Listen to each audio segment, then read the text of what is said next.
Okay, so welcome to Lifting the Iceberg, everyone. I am sitting here with Dr. Susan Berger, who is a chiropractor, a holistic wellness practitioner, a public speaker, and a mother. And I'm going to be interviewing her on raising interfaith children because I feel like I had a very eclectic childhood. You know, I have memories of Nepalese monks staying on our sofa bed and being exposed to a bunch of different religions. You had taken us to many different types of churches. Quaker church is one we attended, I think, the most out of any lineage, but we didn't identify ourselves as Quakers, so to speak.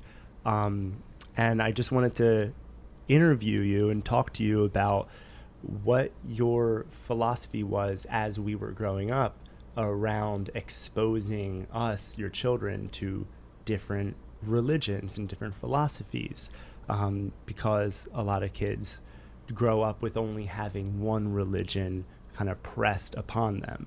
And your attitude was no one religion is right, perhaps, but there's something to be had from each one of them.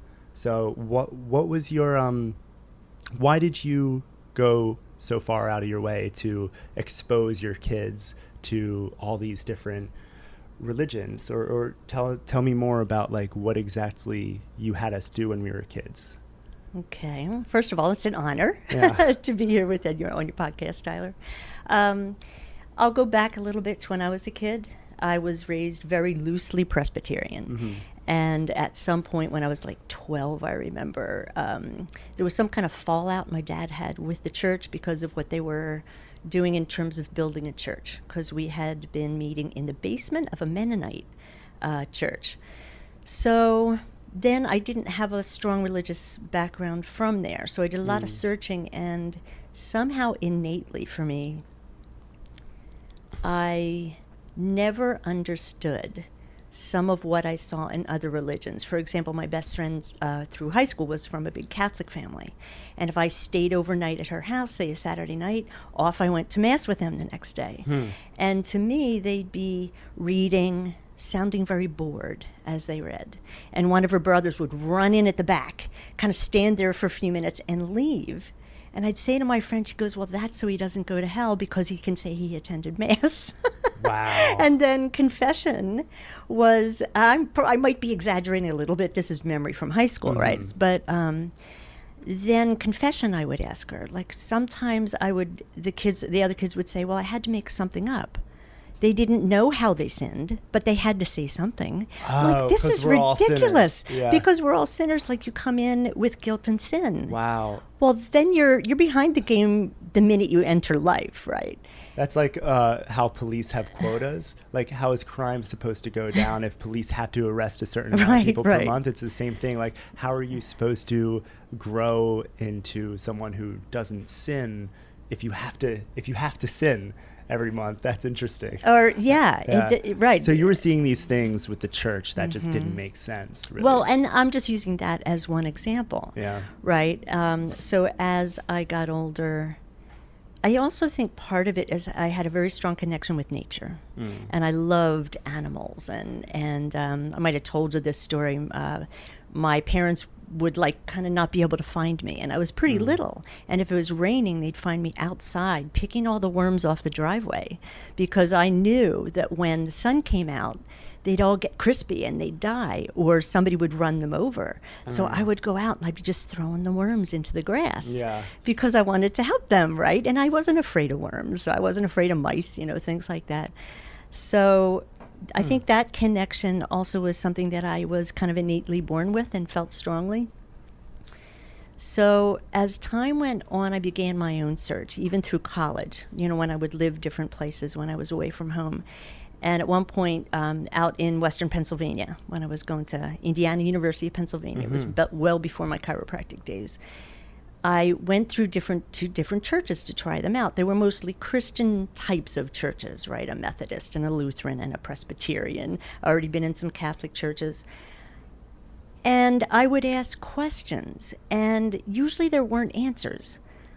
like, well, you just have to have faith. And in late high school, a lot of my friends were going to it was like a youth group called Ranch, and it was very born again, associated with the Baptist church. And there was great music, and it was really fun, you know, around kids my own age. But then when I sat and went to one of the people who ran it and really asked questions I had, and still got, you just have to believe. And if you believe that Jesus died for your sins, then you're saved. And I'm like, but how does somebody else dying in that horrible way get me off the hook? And then if it's how good I am, what if I'm one good deed short? Am I going to hell? Yeah. And how do I know, right? So as I kept following that confusion and things that didn't make sense. It seems like a lot of people's disillusionment from religion comes when they start asking questions. And you can learn a lot about a religion by how that religion handles a question that kind of throws a wrench in some gears. Because a lot of traditional religions will say, you just need to have faith. This is how it is. You cannot know God. So there's ultimately no answer to that question. But something I really like about the shamanic traditions in South America is like, and the religions, the spiritual practices, so to speak, that have come out of those lineages. If you ask a shaman a question, he or she doesn't answer that question. They show you. They show you the answer because they offer you the ayahuasca, and then you can find out yourself. You know, I feel like in a lot of these religions, they press things onto you, but in the shamanic traditions, they go, find out for yourself. You know, now, even though that religions have this tendency to kind of maybe push away questions or give you very ultimate answers that can't be questioned, you still brought us to different churches to attend mass and see what the religion was all about. How come, even with your experience of the ridiculousness of more traditional religions, you still went out and exposed Kyle and I to these traditions? Yeah, and of course that's a good question. And I'll go back to what you just said a minute ago about how do you know God? And everywhere I went, it was dogmatic. There's these different rules. There's these different teachings. And it's like, how do you know which one's right? And there's no way that any God that I would be interested in would be just there with one group and leave out the whole rest of the planet. That also didn't make sense to me. And then as time went on, I realized that knowing God for me was internal. And this is without ayahuasca, right? This was just, again, in an innate sense, that this knowing that I had of the beauty of nature, and that what else can there be? And then when you talk about God, then it can't be conditional. Like I had trouble with the conditions, and then, well, then where is God not? Who is not God? What is not God? If this is God and that's not God, like none of it made sense. So it's either love or it's not. Yeah. It's the only thing that made sense. So then another thing that always bothered me was how people treat each other, war and all those things. So at a very young age, it was very peace oriented. So a lot of the people that you guys met were through the interfaith groups that I was in that promoted peace within the religions. And that's how that started, right? I remember planting a peace pole in Morrisville. Yes. It was this pole that you had one in front of your chiropractic office. We also helped put another one in like downtown Morrisville. It's a pole that has written in multiple languages on the outside, "May peace prevail on earth." Right. And that's a memory I have of like kind of being exposed to uniting all different religions and traditions around this idea of peace and love. And that pole that you're talking about in the middle of town actually was given to us, donated by Japan. And what was interesting is when I went to borough council in our town to get approval, I'm like, it's a pole. It's a peace pole. It says, "May peace prevail on earth." But what was interesting is I actually, experienced objection to a peace poll that I didn't expect. And I was still, this is in the 90s, right? So I was still much more still kind of naive, I guess, about that. And through council, as they were voting and saying, well, where will we put it in town? You know, it sounds like a good idea. Some of the people were doing that. I mean, it wasn't going to cost anything, really. The peace poll was being donated. And everybody would write messages in the bottom of the poll. Remember that? And before it got in? Well, there were 2 veterans, I guess World War II veterans, on council. And the one man was very adamant that we should put up another memorial to the veterans. And there was objection to the fact that the peace poll was donated by Japan, as if there was some ulterior motive. But the Global Peace Prayer Society that this was from started in Japan and is still existent. Which creates peace all over the world and brings people Those together. Veterans probably still have quite a bit of their own trauma of that course. they're projecting onto that situation. Yeah, and they were going to vote no because the 2 of them were very adamant. Like and they're very kind of huffing and puffing, kind of like that. And I'm like, what do I say? I don't want to negate their experience. Yeah. And finally, when the other man spoke up about one of his experiences in the war, and he almost drowned and whatever, and then they stopped. And what came out of my mouth from God, shall we say, or somebody, was, and I felt myself shaking. I can almost feel it now, feeling back. I said something like, this peace poll represents so that you or anyone else will ever have to go through what you went through again. And it was like you could hear a pin drop. And they approved it. Yeah. They approved it. Wow. They changed their mind. And the poll went in. And we had that bunch that stayed at our house from Japan. Yeah. That had come in for a big peace event in northern New York. That was the guy, he was an illustrator for Pokemon cards, wasn't he? I don't remember. What was his name? Yoshi. There was Yoshi was a guy that I still talk to Yoshi now and then. He's in California. And Masai. Your brother Kyle had visited Masai in Japan when he was overseas. Yeah. So it was really through the interfaith. And so to sort of add a little bit more to that is after 9/11, there was a retired United Church of Christ minister, Al Crass, who you probably remember. Very, very amazing man. And after 9/11, he came to me because I had a large conference area in my office at the time and said, Susan, I have so many friends that are so distraught about what's been happening with 9/11. This was just a few days after. Can we use your office to meet? And I said, absolutely, of course you can. A few days later, I'll never forget it, 17 of the most amazing people walked into my office. There were a couple imams from several mosques. There was a rabbi, some Jewish people, different types of Christians, right? Unitarian Universalists. There was somebody from the Buddhist Sangha. There were a couple Catholic nuns. I mean, it was I think, or maybe it was later, I don't know if the president of the Peace Center or the head of the Peace Center at that time was a gay woman, and it was just this eclectic group of people. We sat and had the most heartfelt discussions. And from that night on, right after 9/11, so I guess it was in 2001, for the next probably 12 years, we had celebrations. We had, for I think 3 or 4 years, September 11th celebrations. People, how can you celebrate that? And it was like, we want to remember that regardless of what's happening in the world, there's still community, there's still love, there's still joy, there's hope and possibility for people of many different faiths to connect. And if we don't do it now, when will we?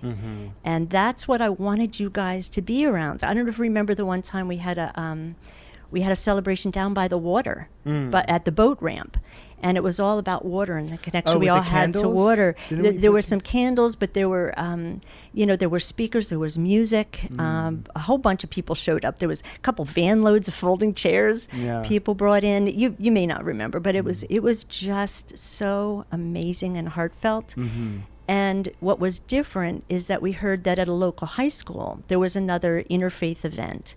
And we're like, well, this is cool. But then we found out that what they considered interfaith was different Christians getting together, which was fine, right? But for us, it was like, oh, but the Presbyterians were willing to sit with the Methodists and the Lutherans and the Baptists, wow. or maybe, I don't know, Yeah.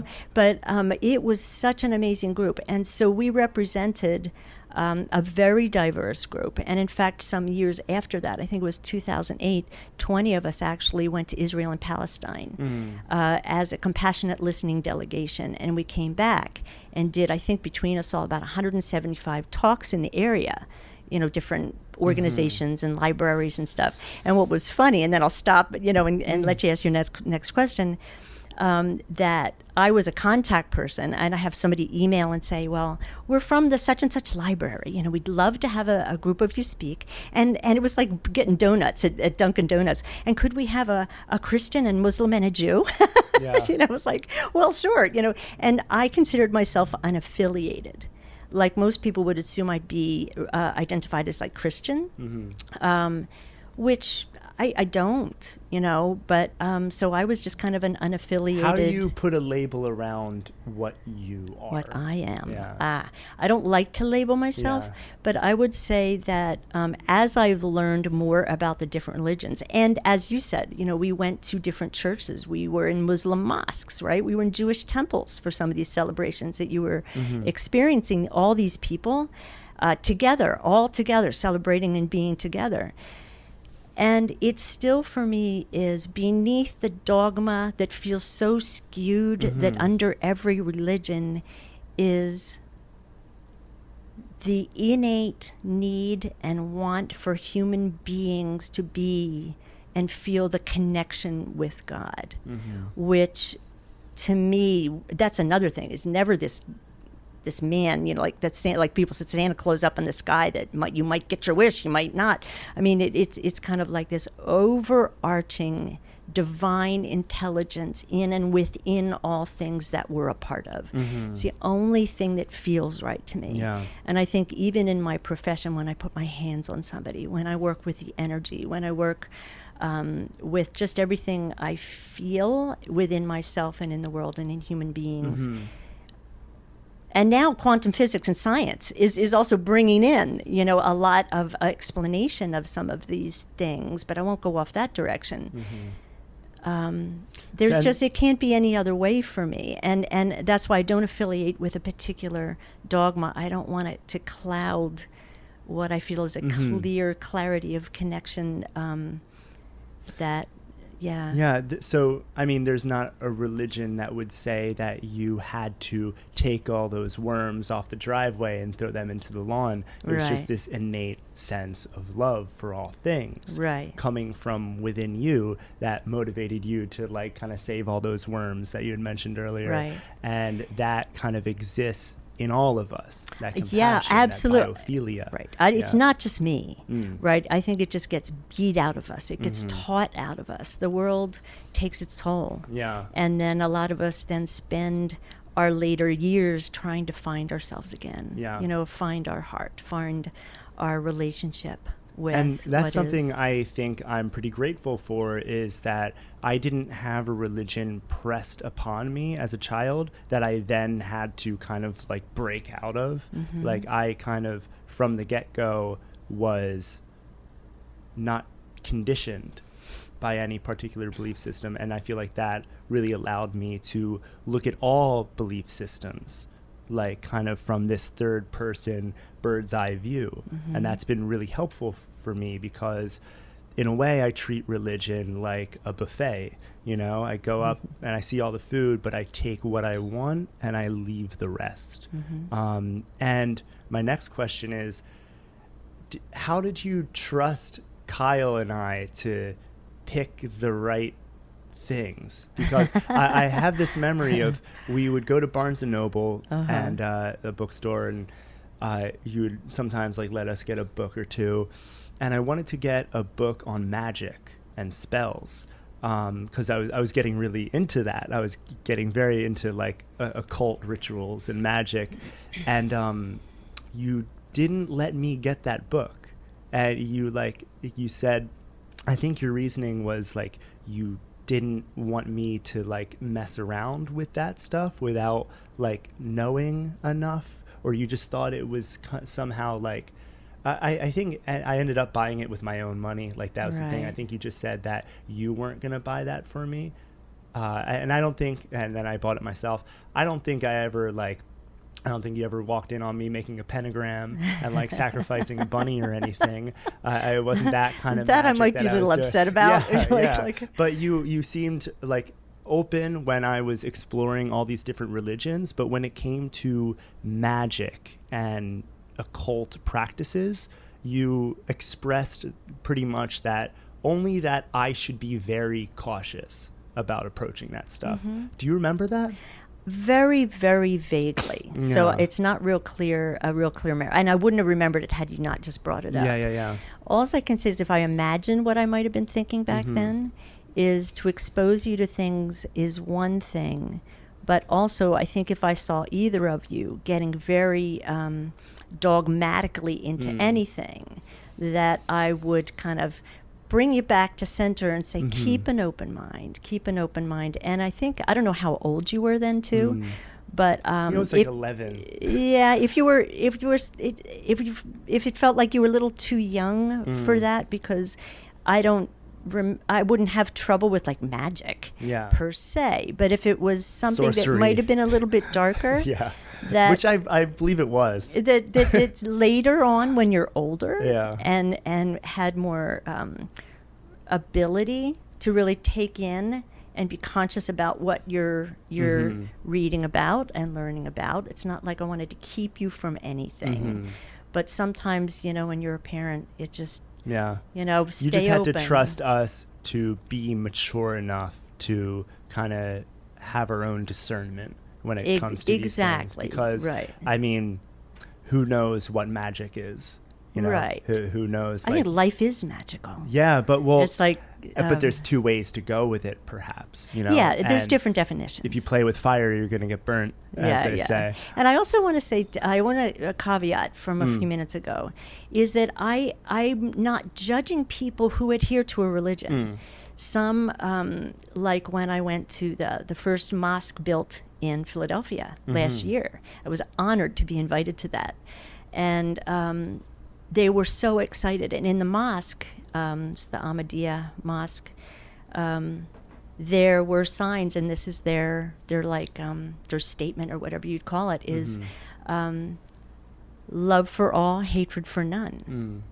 And so, it breaks my heart sometimes when you see people look at someone, and because of how they look, they assume that they're the worst of the extreme, when these are some of the people I love the most in that interfaith group, whether I shouldn't even judge who I love more than the others, but they're dear friends of mine, and beyond whatever religion they are. Yeah. Now, when I was a kid, sometimes you tell this story at dinner parties about how you told my brother Kyle and I about how there are certain shamans that can enter trance states and shapeshift into animals.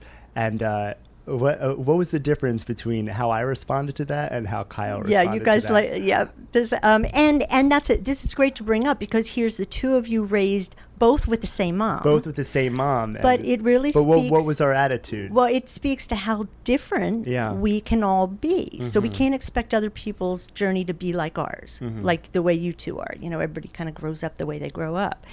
So, yeah, I was at a seminar, and there was a shaman named Sandra Ingerman. She's still around. And I remember she took us through this meditation of shape-shifting. It was a long kind of this journey. And when I came home, when we lived near the canal, we were walking down the canal, and we're walking, and I'm saying, yeah. And so she, told us this, and we did this meditation, and you can energetically become a certain animal or whatever. And so you're there like, yeah, okay, Mom, yeah, I could be an eagle, and then maybe I could like be a leopard or something. And Kyle's walking behind just going, you can't do that, right? Yeah. Like to him, that was like ridiculous. Don't be silly. Yeah. And you're like right on it, Yeah. right? So it's no surprise that at your ages, you've been drawn to a little bit more of the expansion, right? But Kyle's also been drawn to a worldly expansion in his own way, by living overseas and exploring the world that way. So I find it really interesting how the two of you have found ways to really be in the world and really investigate and experience other people, other ways of being, and keep an open mind about that. And I mean, that was all I would have wanted, is to see you guys with an open mind and not with, some hate in your heart that I taught you or. Now, a few years back in 2015, I went down to the Amazon to do ayahuasca. What did you think about your son going down to the Amazon jungle and drinking this, you didn't really know what ayahuasca was. I kind of explained it to you as best as possible, and we had a whole discussion about why I was doing it. But what did you think? And of course, later, you ended up doing it at Rhythmia in Costa Rica. But when I went, you didn't really know much about it, and you didn't know whether or not it was just like doing LSD or just another one of those illegal drugs. What was how did you react when your son told you that he was going to go down to the jungle and do some crazy psychedelic? Well, I have a few thoughts when you say that. First of all, I had heard about it, but I didn't know a lot about it. And first of all, I was really appreciative that you shared that with me. That you were making the plans. You didn't say, "Hey, Mom, can I go to the Amazon?" I mean, you were already old enough to do it. I just told you that right. I don't think I actually told you that I was going to be doing ayahuasca until just a few days before I left. I think it was close to when you left. Yeah. And that you were going to be going 10 days and you were going to be in the middle of nowhere. And I've learned to do my best not to worry, that what is, and just wish you well. And I knew that you were planning it kind of deliberately, that you had a curiosity, and what am I going to say? You paid for it, you planned it, you were, how old were you when you did that? I was 21. 21, so it's not like I was going to stop you, but you seemed to know. Then you told me you had some experiences actually somewhere in the States, and then it's like, okay, well, then please come back safe, right? Was what all's is what I think. Like when you guys are off doing whatever you do, that's kind of just that. And I think throughout my childhood, you seeing me do parkour for all these years without getting hurt, I know you've mentioned before, sometimes people who see me do parkour, they see one of my videos, they come up to you and go how can you let your son do that? Exactly. What if he gets hurt? Isn't that dangerous? Right. And you tend to respond I trust his ability to make calculated decisions. Well, whether and it even be jumping a gap doing parkour or going down to the Amazon and doing ayahuasca. I'm thankful that you just kind of trusted me. Well, regarding the parkour, that's true what you're saying, but even more so, the next thing that would come out of my mouth to somebody that said, especially as a chiropractor, aren't you afraid he's going to, get really hurt? And literally, the statement I would say is, asking you not to do parkour would be like telling you not to breathe. Yeah. Yeah. What? Right? Yeah. So you loved it so much. How could I say, you could get hurt, don't do it? It would be like taking your joy, stuffing it in a box, and making you stay on the ground. Yeah. And I just wouldn't do that. And so it's worth the chance, I think, for all of us to follow our dreams, and follow what we love and what brings us joy. And you just, when you found that in 8th grade, you were kind of lethargic back then. And I was like, wow, you found this on the internet, and it just perked you up, and it hasn't left, right? It's even become so much a part of your life now that it was like telling you not to breathe. Yeah. As has ayahuasca. My ayahuasca experiences, I feel like that is, it's important to have your own connection with the divine, with God. And I think that psychedelics are one of the best access points for me to have those experiences that I then base my beliefs about the universe on. So I'm thankful I had that. And I guess I want to ask you, what was your experience when you did ayahuasca just a few years later? How did you understand that after living your entire life with already seeing the value of personal mystical experience and the fundamental thing connecting all religions, which is something usually people come to after they do ayahuasca? You were already there, and then you did ayahuasca. You know, what was the ayahuasca experience for you like, and how did that change or affirm your understanding of being an interfaith person? Right. And that reminds me, is like, somehow, if you guys remember, like, I'd be talking about some of these things, and one of you would say, "Oh my gosh, Mom, you don't even have to do drugs," right? Because I'd be like kind of exploring, talking about these things anyway, right? So when I did the ayahuasca, at first I was kind of afraid, right? Because I was so unfamiliar, and I had trouble sort of relaxing into the experience. But I think I did 4 ceremonies when I was down there, and each one was very different. And I think I told you there was one where you were there. Yeah. And it was doing parkour on some you were like geometry. hanging off a big triangle, big blue triangle in the sky, you know, like, and I'm like, Tyler, you know, and I told you how that explanation of what I was seeing at that one small piece of the journey, which I don't need to go into now, but it was really interesting, where this was probably the coolest thing from this ceremony, this one particular ceremony, when you showed up, and then another energy showed up, and then you're both in cahoots, and you're up there. And I knew that you, as my son in this lifetime, and this other energy there, it was clear you were here to support me, which was the flip, like, I'm your mom. But there's something about you being in my life, which isn't surprising. We're always, that is really a support for me. And then I'm like, looking at you up there and this other sort of being, and then I'm like, but where's Kyle? Right? And then over here, Kyle pops up from behind a door. Yeah. Right? And he's got a spatula in his hand because he loves to cook, for anybody who's watching this. You know, and I was like, Kyle, are you in this too? And Kyle just looks at me in my vision, right? And says, "Of course I am, Mom." And he goes back in. Like, he just disappears now, where he wasn't quite hanging out with you guys. Yeah. But his role in my life is also as a supportive role.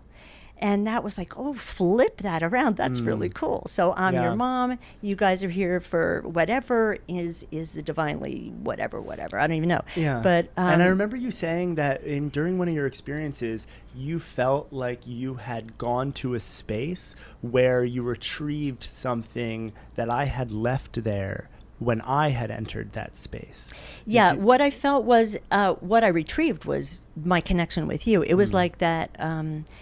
Your messages to me, as I saw you and was sort of, I'm going like this because you were, that's what I'm remembering, right? You were kind of somewhere up here, and you're like hanging off this thing, swinging around.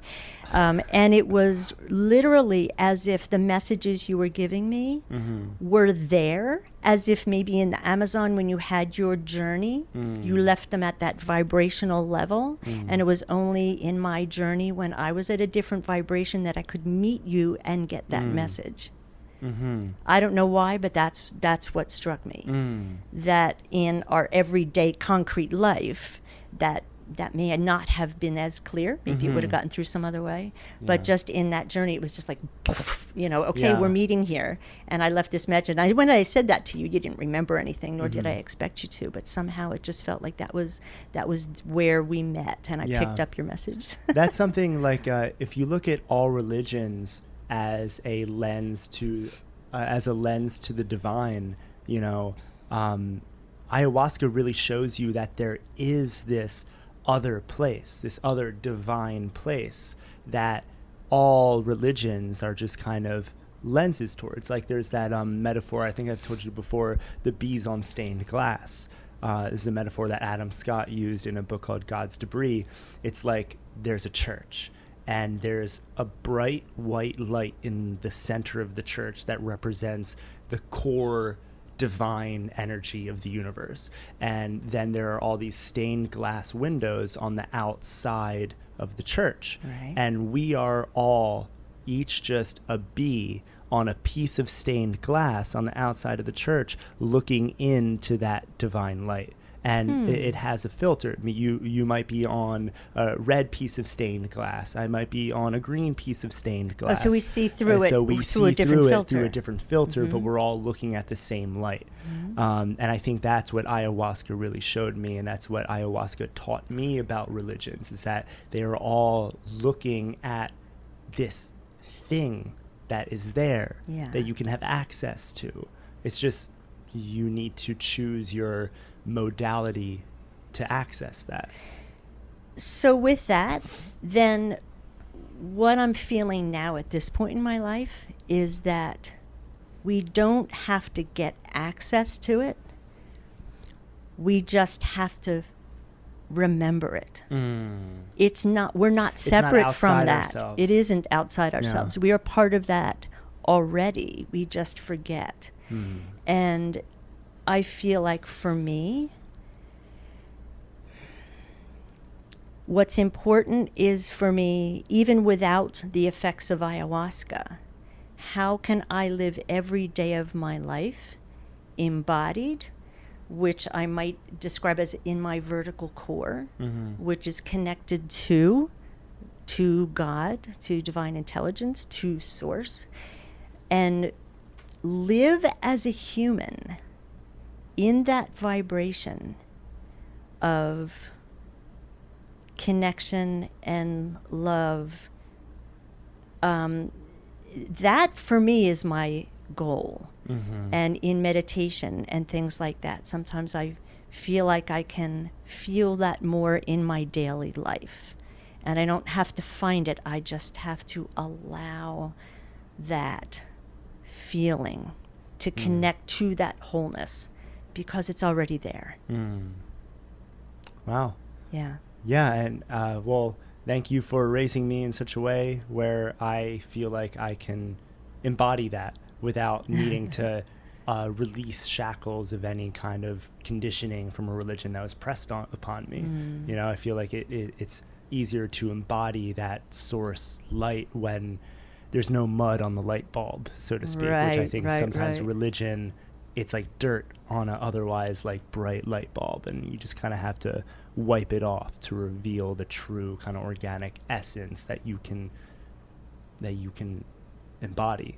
And if we see that in everybody, like especially in the world the way it is today, if we can see that underneath all of it, there's that light. There's that light in everyone. They've forgotten. We've all forgotten. You know, like I don't know why it's like that, but I feel like these are times that we are stepping back in. We're stepping back to who we really are and how we can exist on this planet in a much different way than we ever have if we open to that, I don't know, higher vibration. I don't know if that's the right way to say it. But and you're welcome. I mean, it's such an honor. I try not to brag about my kids, you know, because I feel so lucky. Because you are who you are, not all just because of me. Yeah. Right? Yeah. Well, I think that's a good place to wrap it up. Absolutely. Yeah. All right. Thank you, Tyler. Yeah, thanks for being on the podcast. Bye, everybody.